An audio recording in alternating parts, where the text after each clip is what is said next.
I want to say good morning. Good morning if you're here with me live. It could be good any time of the day, depending on where you're at. I'm Patty Kay, and this is the U-Shaped Business Show. And our topic today is all about sales.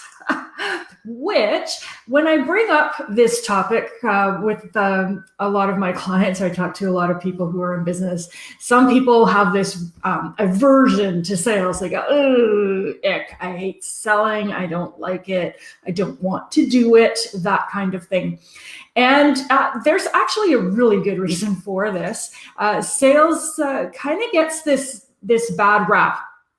And I thought we would start today's topic by looking at, what does it mean to sell, really? What are we talking about? Before we have this ick reaction to it, let's look at what it really means to sell.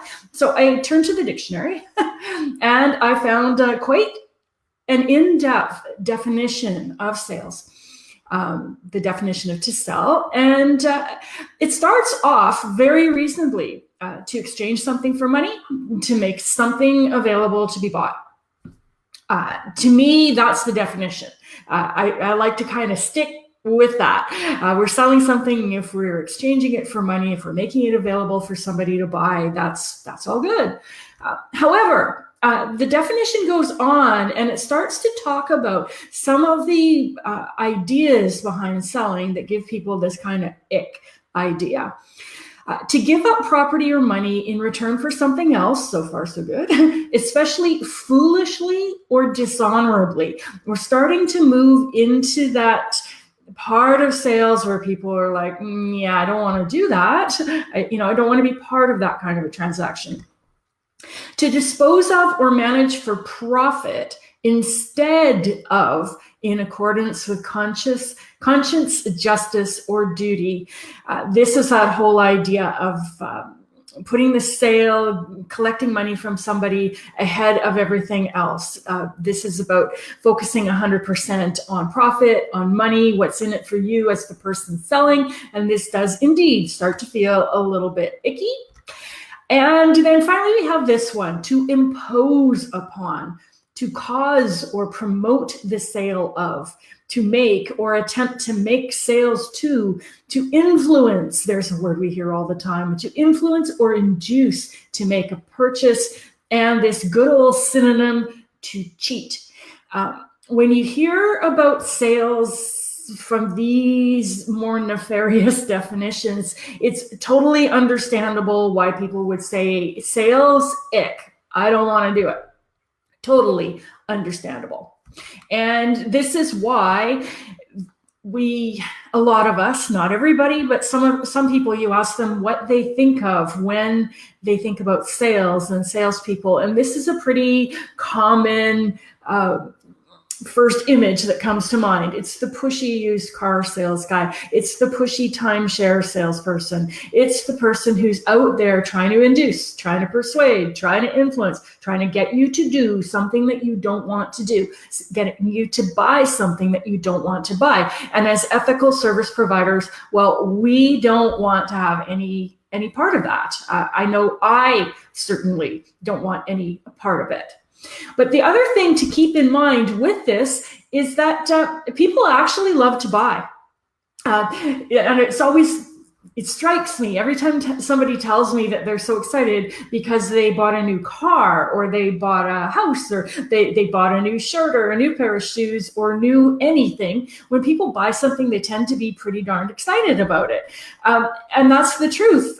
We love to buy, but we hate to be sold. And so from my perspective, through all of the work that I do with my clients, it's all through my book, all through any course that I teach, always comes from this place of don't sell. Just skip the selling, and instead, let's just make it easy for people to buy, because people love to buy. Let's help them do something that they love to do. And it is this easy, and at the same time, there's a little bit more to it. So today, I'm going to share with you 3 tips that will really help a lot. And they all start right here It starts right here with this transaction, because when you are a self-employed professional, when you're offering services, this is basically what your business model looks like.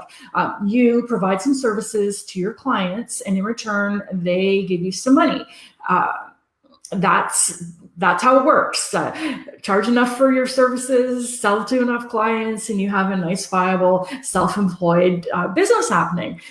Very simple and straightforward. Now, for this to work, from that approach of we want to make it easy to buy instead of trying to convince, persuade, manipulate people to buy something. For this to work, then you need to have a service that people actually want to buy. And you need to have people who actually want to buy it. And if you find yourself in this place where you're having trouble selling your service, one of these three things could be going sideways for you. So let's start with the first one. We're going to begin with the service. You need to believe in what you're selling. You need to be confident in the value that what you're offering provides.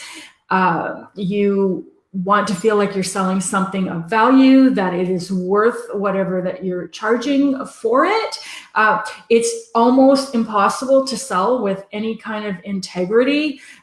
If you're trying to tell people that it's amazing, but in your head you go, yeah, not so great. I don't really believe in this. I actually had somebody come out to a networking event who said, trying to sell this thing that my friend roped me into.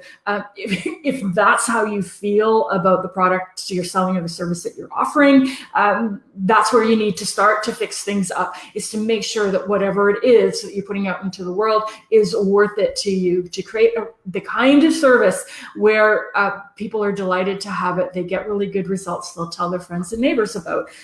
That's really where you want to start. So with the value of it, with the fact that that it helps people, and also with the pricing, that you feel comfortable and confident with the pricing, that whatever it is that you're asking for that service, that you feel like it's worth it, like it's a fair transaction, and you don't feel like, whoa, yeah, this is, I'm overcharging for this thing. The people that are going to buy it are going to be throwing their money away. Because when you think these things and you believe these kinds of things, it makes it very, very difficult to quote unquote sell your services.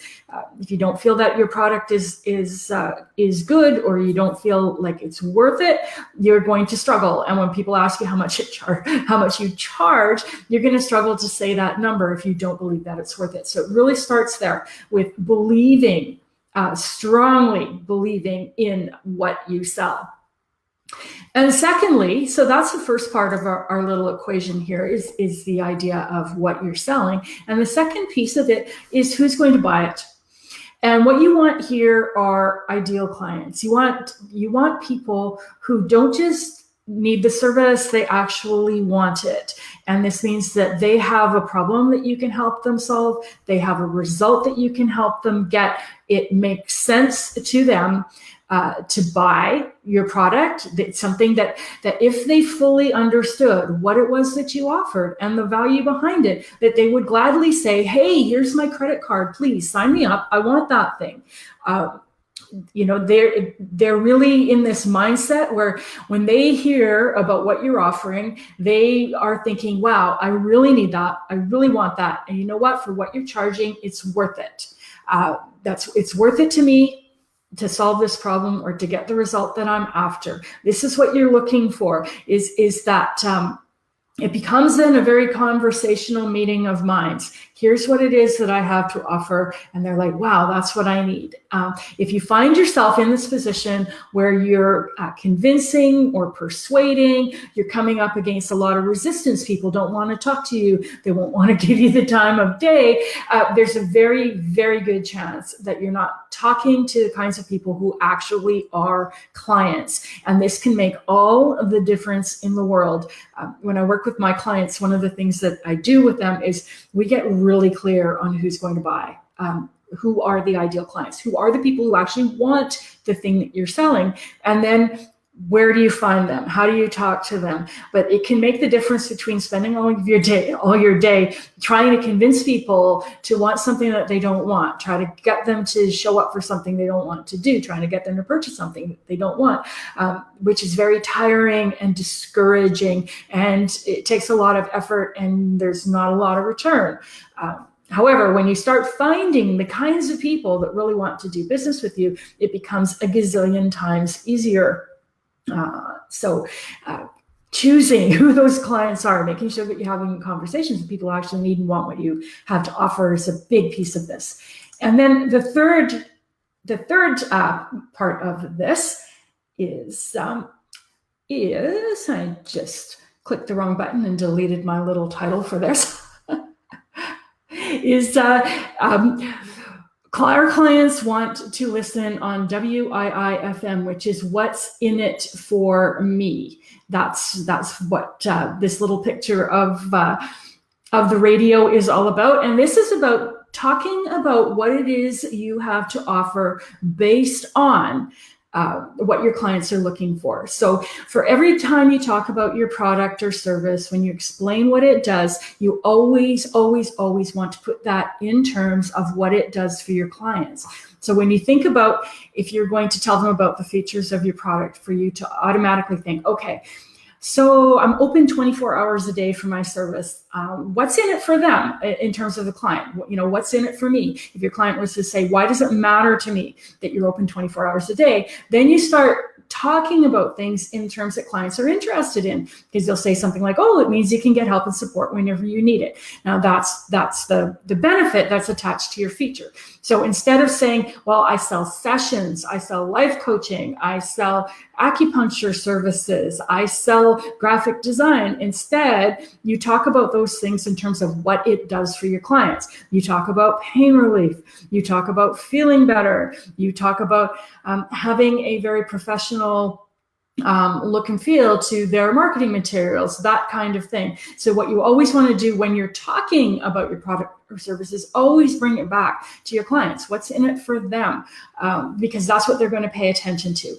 A lot of times you may find yourself with a great product and a person who could really use it and would be interested if they understood how it helped them. But when you talk a lot about how you do what you do and you use a lot of jargon, they don't get it. And that makes it very difficult for them to really understand why what you're selling can help them. And in a lot of cases, that's that lost in translation piece. And that's why the sale doesn't get inked. You don't get the interest.